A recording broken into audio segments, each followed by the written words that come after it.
आज मोठ्या प्रमाणामध्ये बांगलादेशी आणि रोहिंगे मुसलमान चारही बाजूनी राहत आहेत. एका घरामध्ये 30-30, 40-40 लोक राहत आहेत अशी माहिती आमच्याकडे आहे. अशा पद्धतीचे पुरावे आम्ही जमा केलेले आहेत. आज जे मी हे प्रकरण दाखवलं हे तुम्हाला एक प्रकरण आहे. असे तुम्हाला प्रत्येक वॉर्डमध्ये हे लँड जिहादच्या नावाने या अशा बांगलादेशी मुसलमानांना आपल्या मुंबईमध्ये येऊन बसवतात. तुम्ही विचार करा, एवढी धक्कादायक गोष्ट आहे की पोलिसांकडे पण ह्याची नोंद नाही आहे. म्हणजे उद्या अगर ह्या लोकांनी इथे दंगल घडवली, इथे अतिरेकी घुसले, तर पोलिसांना कोणावर केस टाकायचं हे कळणार नाही. आता इथे हे लोक राजरोज पद्धतीने उरुसची मिरवणूक करतात. आता हे सगळी हिंदूंची वस्ती आहे. तुम्ही आजूबाजू बघा, सगळे भगवे लागलेले. ते इथे उरुससाठी कशाला परवानगी देता तुम्ही? हिंदूंना चितवायला, हिंदूंना धमकवायला का? बघा आमची संख्या बघा, आम्ही इथं उरुस काढतोय, उद्या तुमची रामनवमीची मिरवणूक पण आम्ही काढायला देणार नाही, असा हा आम्ही लोकांना धमकवण्याचा प्रकार सुरू आहे. माझी एवढीच साधी अपेक्षा आहे की मुंबई महापालिकेचे अधिकारी, म्हाडाचे अधिकारी त्यांनी कोर्टामध्ये सत्य सांगावं. 4 फ्लोअरची परवानगी होती, 4 फ्लोअरच्या वरती बेरिंगवर लाल बेरिंगवर लोड बेरिंगवर हे लोकांनी 13 फ्लोअरची इमारत उभी केली आहे. तुम्ही विचार करा, रिपेअरची फक्त परमिशन होती, फक्त रिपेअरची परवानगी होती. म्हणजे राहणारा आधी मूळ मालक बाहेर आहेत, ट्रान्झिटला आहेत, आणि इथे राहतात कोण? दुसरे आहेत, बोलतात बांगलादेशी. म्हणजे उद्या हे कोण आहेत, कुठून आले आहेत, कोणी इथे बसवलं, त्यांची काय बॅकग्राऊंड आहेत, बांगलादेशमध्ये हे काय करायचे हे काही कोणाला माहित नाही.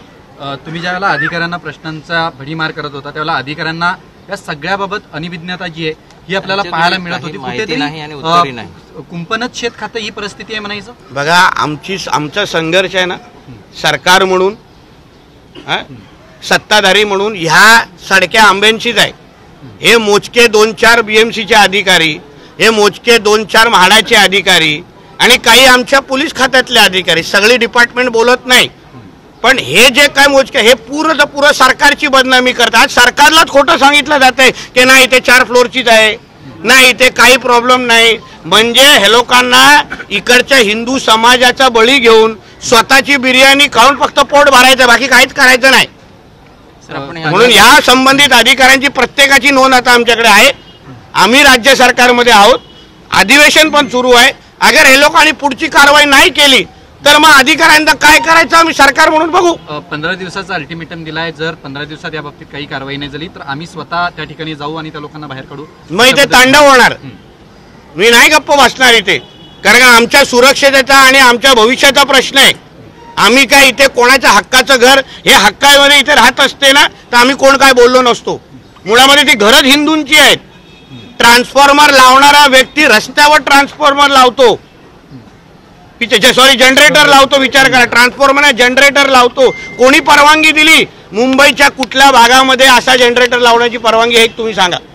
स्थानिकांनी एक प्रश्न निर्माण केला की त्यांना लाखोंची बिलं येत आहेत जे त्या ठिकाणी राहत नाही आहेत, मात्र लाखोंची बिलं येत आहेत. हा कुठेतरी, कारण का सरकारी रेकॉर्डवरती ही बिलं त्यांच्या नावावरती जात आहेत. मग म्हणजे ही फसवणूक नाही. एका बाजूनी तुम्ही त्यांना घर देत नाहीये, त्यांना मोठी बिलं देत आहेत, ते ट्रान्झिटमध्ये राहत आहेत, वापरणार हे कार्टे आणि बिलं भरायचे हिंदू समाजाने. हा कुठला नाही झाला. म्हणून या सगळ्या गोष्टीवर आता आमची नजर पडली आहे. ह्या गोष्टीवर कशी कारवाई करायची, या लोकांना इथून कसं बाहेर हकलवायचं हे आम्ही आता पुढच्या टप्प्यात करू. तुम्ही मानखुर्दला गेले होते, मीरा रोडला गेले होते, मस्जिद बंदरला झालेले हे असंच प्रकारच्या इश्यू म्हणजे अनधिकृत बांधकाम आणि मुंबईची सुरक्षा कुठेतरी धोक्यात आहे असं नाही? नक्कीच आहे ना. तुम्ही विचार करा, आपण टाइम बॉम्बवर बसलेलो आहोत. मुंबईमध्ये अचानक काय झालं तर मुंबईमध्ये दंगल कोण घडवतं हेही पोलिसांकडे रेकॉर्ड नसणार. एवढ्या टाइम बॉम्बवर आपण बसलेलो आहे आणि इकडचा राहणारा हिंदू समाज जीव मुठीत घेऊन इथे चालतोय. त्याला माहित नाही की उद्या आमच्या आजूबाजूचा राहणारा कोण आहे, आमचं पाणी कोण हक्काचं वापरते हे कोणालाच माहित नाहीये. मग ह्या गोष्टीवर आता येणाऱ्या काळामध्ये अशाच पद्धतीने आम्ही त्या मोहल्ल्यामध्ये जाणार. त्या लोकांनी, आम्ही कोणाची घाबरत नाही. आम्हाला हे काय इकडचे काय गावगुंड असतील ना, आम्हालाही बघायचे. आम्ही आयुष्यभर संघर्ष केलेला आहे. दाऊद फाऊद असेल पाकिस्तानमध्ये, इंडियामध्ये चालणार नाही. तो विषय भारतामध्ये चालणार नाही. मुंबईतील जी अनधिकृत अशा पद्धतीची बांधकाम आहेत त्या बाबतीत महानगरपालिकेकडनं नोटिसा काढल्या जातात, मात्र ज्यावेळेला कोर्टात ह्या केसेस जातात त्यावेळेला महापालिकेकडनं त्याच्या बाबतीत उत्तरे जी आहेत ही दिली जात नाहीत, किंवा खास करून ज्या बाबतीत ॲफिडेव्हिट सादर केलं पाहिजेत पुराव्यानिशी, ते ॲफिडेव्हिट सादर करायला कुठेतरी अनेक वेळा विलंब होतो आणि ही बांधकामांना कुठेतरी संरक्षण मिळतंय. या बाबतीत तुम्ही कशा पद्धतीने, कारण का अधिवेशन चालू आहे, संबंधित सगळ्या अधिकाऱ्यांची नावं आमच्याकडे आहेत. हे जे काय सुनता घालून ह्यांची जे काय धर्मांतर झाले आहेत ना, मग ह्यांनी कायमस्वरूपी मग जाऊन ह्या बिल्डिंगमध्ये त्या बांगलादेशींबरोबर राहावं.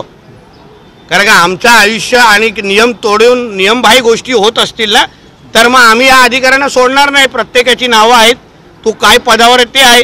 तुम्ही आता त्यानं का बघा काय पुढे होतो टप्प्याटप्प्याने. आम्ही पण सरकारमध्ये आहोत, आम्हालाही माहिती आहे कारवाया कशा करायच्या. आणि ह्या काही सडक्या आंब्यांमुळे चांगले काम करणारे अधिकारी उगाच त्यांचं नाव बदनाम होतं. तर मोठा आणि गंभीर मुद्दा आहे. आपण विधान भवनात किंवा विधानसभेत हा प्रश्न घेऊ ना हो. आम्ही कुठे काय पोहतो. आज विधानसभेच्या निमित्ताने ते आलो आहे ना. तुम्हाला माहिती आहे मी विधानसभेमध्ये काय करू शकतो, तुम्ही अनुभवलेलं आहेत. तुमच्यासारखे पत्रकारांना माहिती आहे आम्ही गप्प बसणारे नको नाही आहोत. कारण का या हिंदू राष्ट्रामध्ये अगर हिंदूच सुरक्षित नसेल, आमच्या मुंबईचा DNO हिंदूंचा, हा पूर्ण परिसर हिंदूंचा आहे. आज अगर आम्ही इथे आवाज नाही उचलला ना, इथे हिंदूंना उद्या भगवा झेंडा पण हे लोक लावायला देणार नाही, अशी दहशत तयार करतील.